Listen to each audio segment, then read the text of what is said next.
Imagine having your fresh start after 19 years of marriage. Most of us think that when we get married, it's the number of years that make the marriage. No. It is the life within the many years that makes the marriage. So join me and let's have a talk with Kellen Wanja Njagi.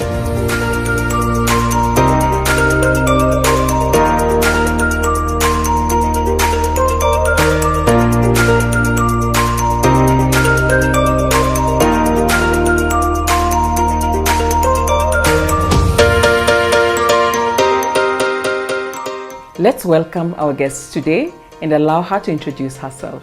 Welcome, Kellen. Kindly just introduce yourself. Thank you. My name is Kellen Wanja. A mother of 4, passionate about what I am doing currently.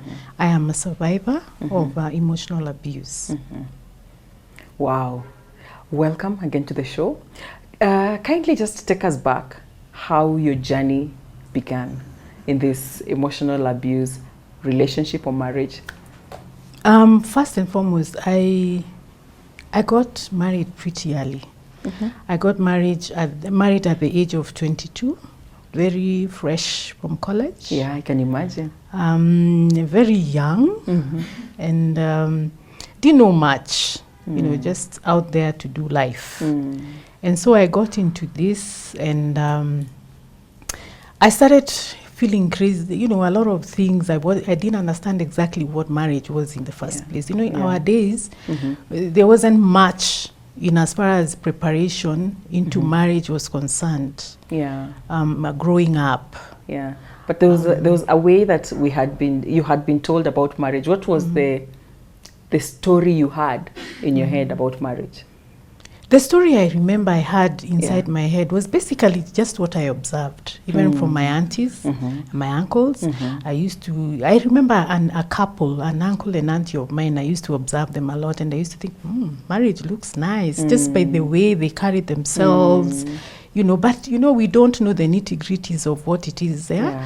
So getting into it was just because I know, you know, as I grow, I'm now at the point I can get married, you know, just the way we run with life. You get born, you get to a certain level of age, you get married, then after that you get kids, and then, you know, like that. So I felt, you know, I'm done with college, so I'm ready for marriage. Because I simply admired what I saw this uncle and auntie of mine doing. So I can't really say I had a lot of exposure. But I remember for me, what wowed me about marriage was simply just observing this uncle and auntie of mine. And apparently they are still married. And I thought, wow, this thing looks good. I wouldn't mind going into it. Okay. So you got married at age 22. Yeah. How was your journey? How did you meet your husband, your ex-husband? Where I went to college, I'm trained as a secretary. Okay. So we used to be posted into our jobs, and mostly in Nairobi. And once I finished college, I was posted into Nairobi. And I was working in town at the office of the president. And very early into the job, I meet this young man. Apparently we were working in the same building. So we would meet over lunchtime, you know, and he would take me out for lunch. And for me, I was excited about where we went for lunch because having come from up country, I was looking for real food. I didn't want junk. And he was there to take me for the lunch. And then, you know, we just started getting to know each other. I really wouldn't say, you know, there was an official dating, you know, the way I see the young people doing things nowadays. It's just getting to know each other. And the courtship lasted a very short time. It was just 6 months. Okay. And within those 6 months, I became pregnant. And again, going back to how we grew up, them days you became pregnant, it simply meant you get married. The father of your child. There was no debate, by the way, you just get married. And so for me, I discovered I'm pregnant at the time I was living with my older sister. And so she realizes there's some changes with me, and then you know, I confide in her about what's happened. And I'm one person who really takes responsibility for their actions. Yeah. So I decided to take responsibility and go home and tell my parents what's happening. So I go home and I tell my parents I am pregnant. And I remember my late father, asking me a few questions. So you're pregnant. Who is this guy? We work with him. Yeah. Do you know him? Nah, not very much. Do you know his people? Not really. Yeah, but he's my friend and I'm pregnant. Yeah. So I remember my father telling me, well, it's all right. Yeah. This has happened. The good thing with you is that you have a job and you can take care of your child. So you go back to Nairobi, continue living with your sister, but now begin to, take care of yourself and take care of the unborn child. And as far as this guy is concerned, you observe him and see how it goes. Amazing that even at that time, your father did not give you pressure to say that now that you're married, you're pregnant, you have to get married to this man. Okay. But now the pressure came from my mom. Oh. Because my mom's school of thought was different from my dad's. So my mom thought, don't let this guy go. Make sure umeshika yeye kabisa. So that you don't grow alone, stay alone, take care of the child alone. The child needs to be with the father. So she gave me that kind of pressure. So I remember coming back to Nairobi, I got really confused. Yeah. I was very confused because remember these are my parents. Yes. So I need to listen to dad's advice and I need to listen to mom's advice. So I just chose to roll with the times. Yeah. And obviously, I also didn't want to start suffering the stigma of single motherhood, because that was something else that used to happen in them days. Yeah. You're a single mother, your parents at home suffer. There are stories going all around that your child got a baby and they are not married. And that meant they are badly behaved or badly brought up. Bad parents. So I decided, all right, let me balance with these different advices. And as I rolled with the times, I found myself clinging more onto not losing this guy. Yeah. And having the baby and ensuring that we somehow get to live together as a married couple. Yeah. And that's what happened. And but on the other hand, had he exhibited any signs to show that he doesn't want the pregnancy, he doesn't want the baby? Was he ready? Had he exhibited any signs otherwise? When I let him know that I was pregnant, he was like very casual about the news. Yeah. And then after that, I saw him pulling off in ways, very subtle ways. But remember, I had the advice from my dad, so I was feeling a bit comfortable about my dad's advice, and I was like, whatever. If he decides not to be on my side, I'll pull through. And remember, again, I'm still living with my sister, my elder sister. My elder sister wants the best for me also. And so she was also of the school of thought, don't let this guy go. He has to take his responsibility. And so there was all this going around in this little young mind. And there I was, trying to make everybody happy. Yeah. And I had to try and balance in so many ways. So I took it upon myself just to accept it, and first and foremost, and just go with the way things go. Okay. If he's okay with it, well and good. If he's not okay with it, well and good. Well and good. Yeah. So what happened next? As I continued living with my elder sister, she was of the opinion, more or less like my mother, that I should ensure that this guy doesn't drop me. So I, in a very subtle way, I tried to pull myself towards him. And so finally, he got me from my sister's place, and I started now living with him. Obviously them days, that was now marriage. Yes. Whether you've gone to church or not, that automatically becomes a marriage. You're a married woman. And the rest of the family sighs with relief. Amepatikana, she's fine. Yes. So how was marriage? I remember, for me, it was the confusion began. Okay. Because I started asking myself, wow, is this how things happen? Because remember, I've only known this guy for 6 months. So I don't even know myself very well. Yeah. So I don't even know how to understand someone else. But I started asking myself a lot of questions. Is this the way marriage happens? Then I remember I would give myself words of comfort and tell myself, I saw my mother hanging in there for, as long as, we were home. I saw my aunties hanging in there. So it's okay. So let me just continue, whatever it is. And I remember thinking, I'm not even able to tell anybody or ask anybody, because to me, this is marriage. I need to get into it. So thereafter, we got to do a wedding in church.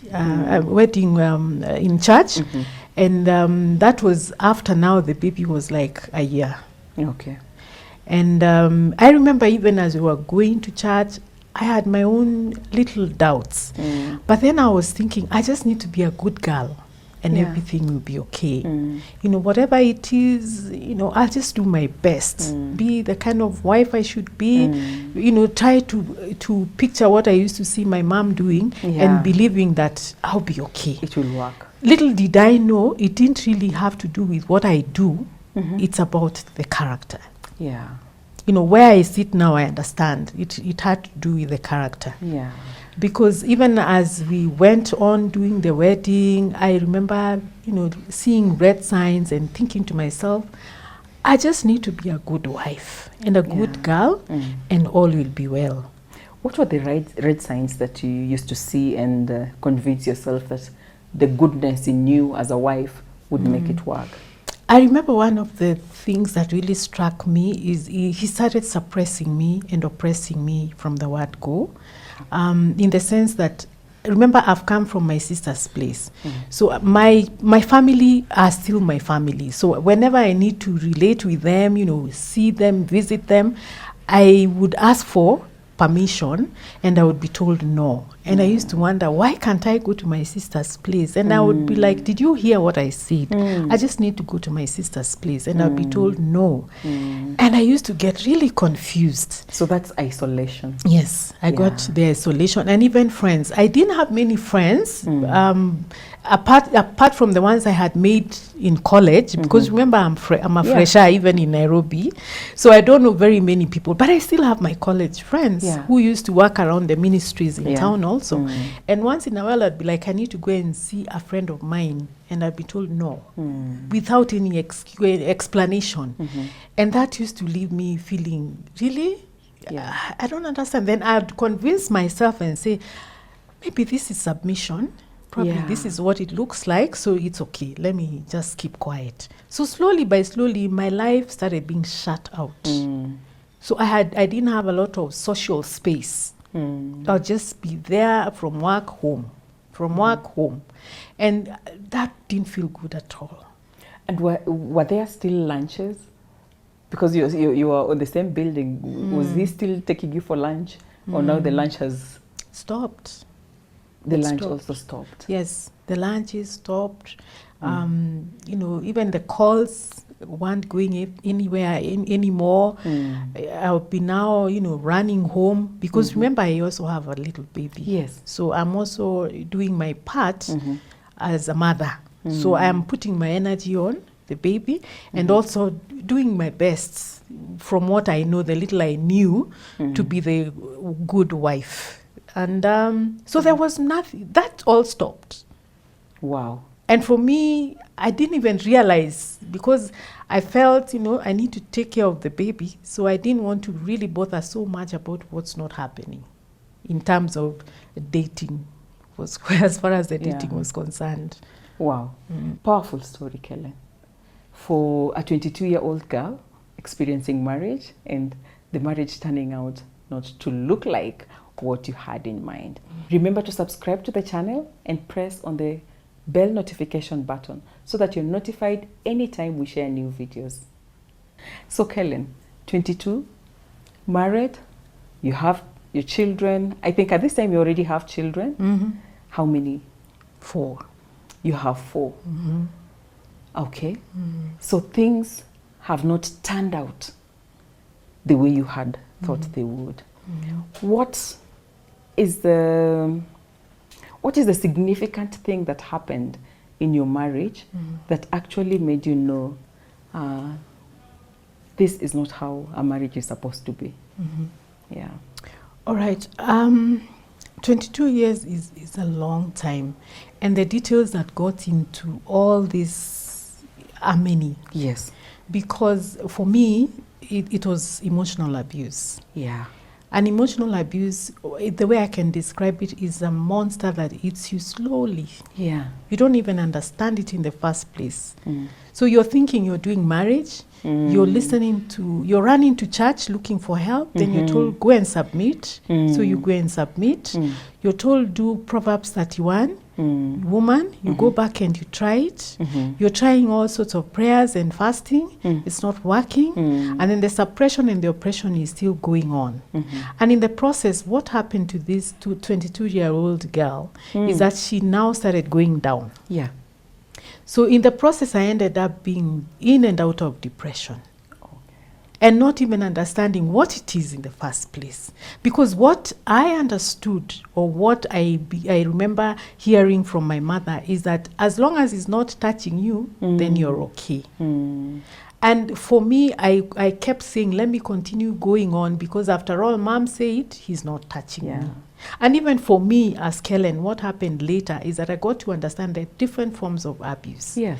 And I got to understand that part of it is emotional abuse. And that for me is what I always want to speak about, because many people don't even talk about it. Because it leaves no scars that are seen with the naked eye. Exactly. And I think that is why even for you, as the person who is in it, does not know that there is any scarring actually happening to you. And that happens across board. And that is why your mother would tell you, he's not touching you. So what's the problem? When did you know that it is emotional abuse?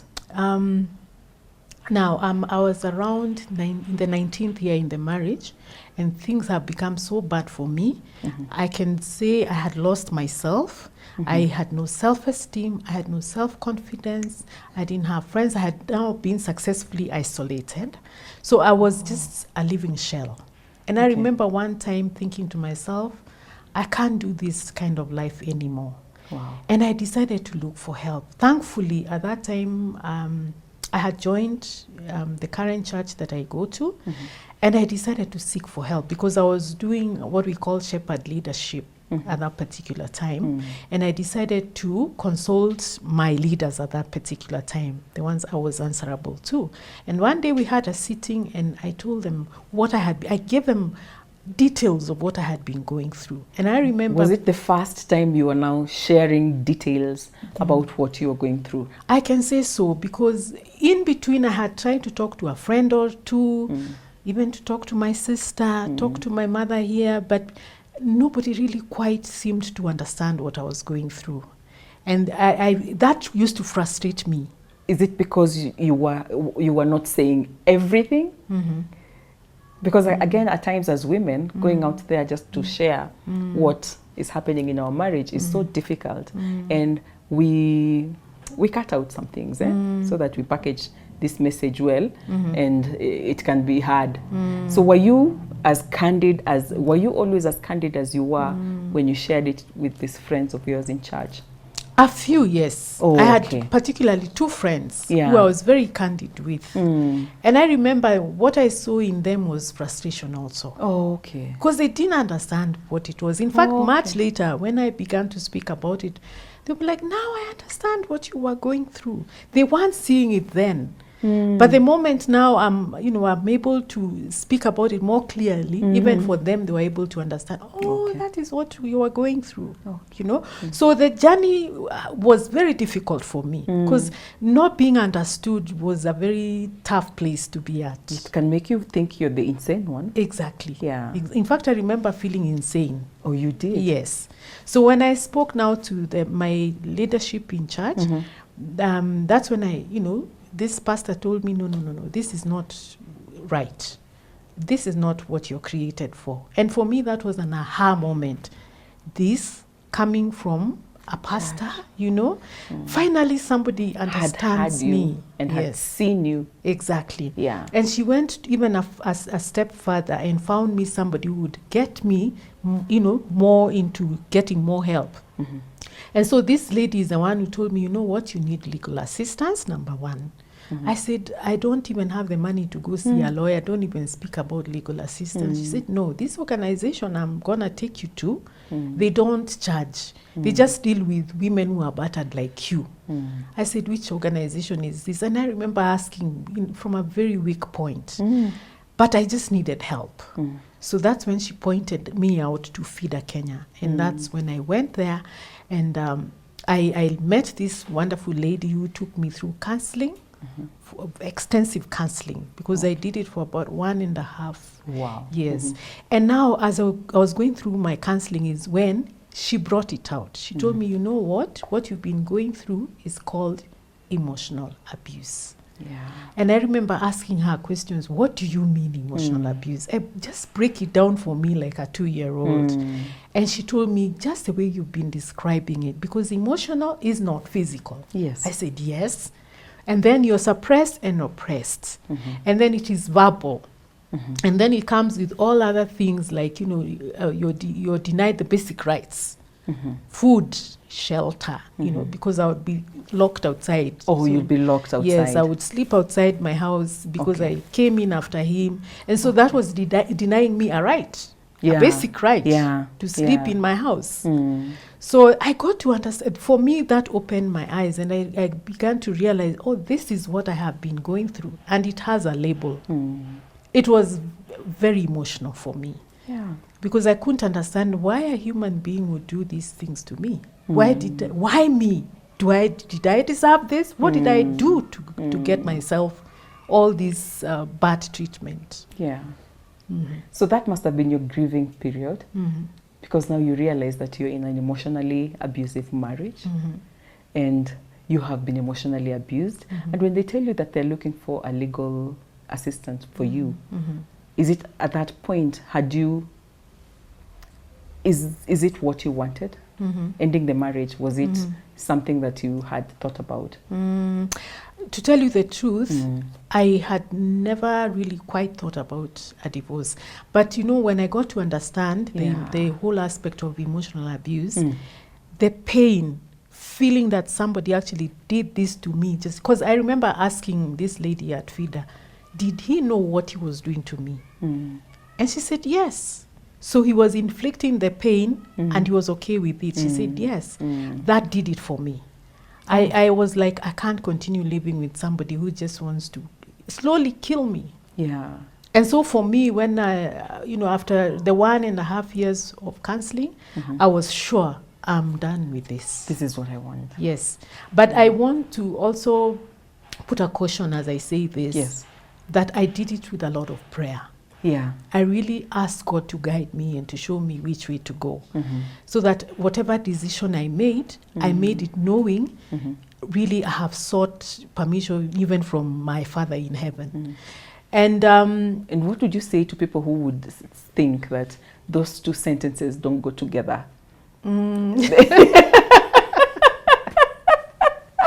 I must say I respect everyone's belief system and how you look at things in terms of your spiritual belief. Journey and everything. But what I always say is this: no matter what you believe or what you subscribe to, your life is important because by and large you are created by the same God who may be subscribing to or not, and He loves you and you're important to Him.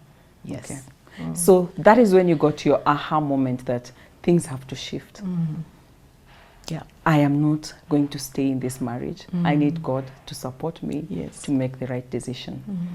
What was the journey like? Remember by that time I have gone through a lot of counseling, so I am easier now. Okay. My self-esteem is back. My self-confidence is back. I've been taught how to put boundaries. And at that time, I was still in the matrimonial home, so I'm even able to coexist with my ex-husband. I'm able to continue going with life and not allow him to get the arrows onto me anymore. And so when I was ready, I had my divorce papers organized for me. And I remember feeling some sense of peace because now I had some direction. Yeah. I knew exactly what I had been battling with all these years. So I remember feeling some sense of peace and some sense of direction in my life. And I was like, again, remember what I said when I was a 22-year-old? Yes. Let me roll with this. Yes. So let me also roll with this. But now from an informed point of view, which was totally different. Yeah. And so I had processed. Let me say, FIDA Kenya allowed me and helped me to also process what it meant to go through divorce. Because, this is the death of a marriage. Yeah. And I was made to understand and help to understand what this means. The legal aspect, even the internal, even the spiritual. I was prepared all round. And so I got into the journey knowing exactly what I want, number one. Number two, I knew that whatever decision I have made, I own it, and I will never regret about it. And so I walked into that courtroom with confidence, knowing that this is it. And I was ready now to face the consequences as I go along. Yeah. And yes, after the divorce, of course, there's also that season of grief again. Grief, yeah. Because this is the death of a marriage. So again, I went through the grief with the help, of course, of counseling again. And I was able to go through that. It's a process, if I may put it that way. There's no way I can sit here and tell people that it's easy. It's not easy. Yeah. But it's a process. Yeah. Yes. Nobody gets married for it to get divorced at the end of the day.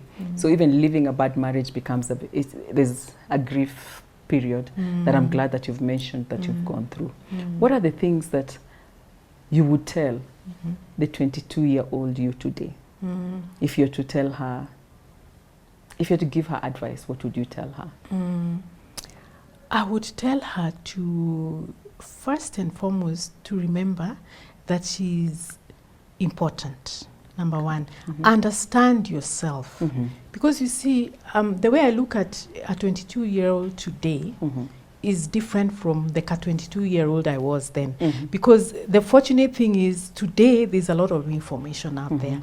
In my days, there wasn't much information. This thing of you go through life coaching, you get to understand who you are, what you want, what are your aspirations. These days even there's career guidance. We didn't have that. No. So the 22-year-old of then, I would ask her to be very aware of who she is. Yeah. That's very important. Yeah. Because when you're aware of who you are, you know what you want. And so you make your decisions from an informed point.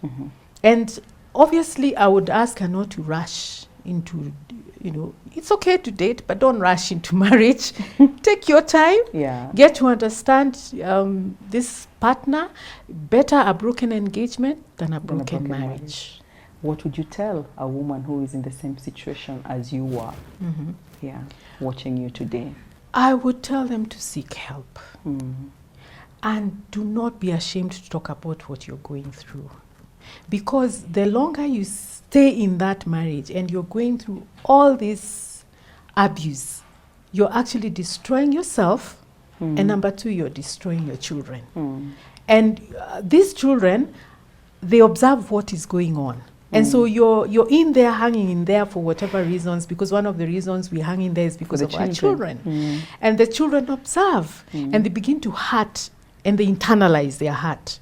So even you, as the victim, you'll even at some point go for counseling and what have you, but many times you forget the children. So you're destroying these children, and you're going to release them into the society, hurt as they are. And so they will actually hurt somebody else. Yeah. So begin by understanding who you are again, looking for help, talk about it. Obviously, you won't tell every Tom, Dick, and Harry, but find somebody you can confide in and tell them exactly what is happening. And then seek legal assistance if need be. I am not saying that every marriage must end in a divorce. But, should it get to that level, seek the legal assistance. Okay. Your story is very powerful, Kellen. I know that right now you are supporting women who are in situations that you are in. And if somebody wanted to get in touch with you so that they can get your help and support, how do they get in contact with you? I have formed a group, I call it Wounded But Not Bound. Wow. And I came up with that name because obviously of my story, because in this story, I'm saying I was wounded, but I am not bound. Those hurts and pains that I went through have not bound me, because today I'm totally different. And so what I would ask these ladies, anyone who wants to find me can find me on Facebook. I have a Facebook page called Wounded But Not Bound. Okay. And while there, you'll definitely get in touch with me, and then we can, move on from there. I have a WhatsApp support group also, which I will obviously pick from the Facebook page. So that is also working very well, because I have meetings with these ladies and I am now empowering them, because mostly, all of them have gone through what similar stuff that I went through, and I've been able to educate them and to empower them. And I can say for a fact, I have seen a lot of change and transformation, which is my passion, to transform women in abusive relationships. Awesome. Awesome. You're doing a wonderful, wonderful job. Your story is powerful, and whatever you're doing right now for women who are wounded also, very powerful. Keep on the good work. As you've all heard, wounded but not bound. What a powerful, powerful statement, and what a powerful journey that Kellen has gone through. Remember to contact her if you need help. And if at all you know anyone who will benefit from this story, don't forget to share it. Comment below, what was your take home from Kellen's story? What did you learn today from Kellen's story? Like the video, subscribe to the channel, and also remember to press on the bell button so that you're notified anytime that I post new videos. See you in the next video. Remember, this is a fresh start with Jackie.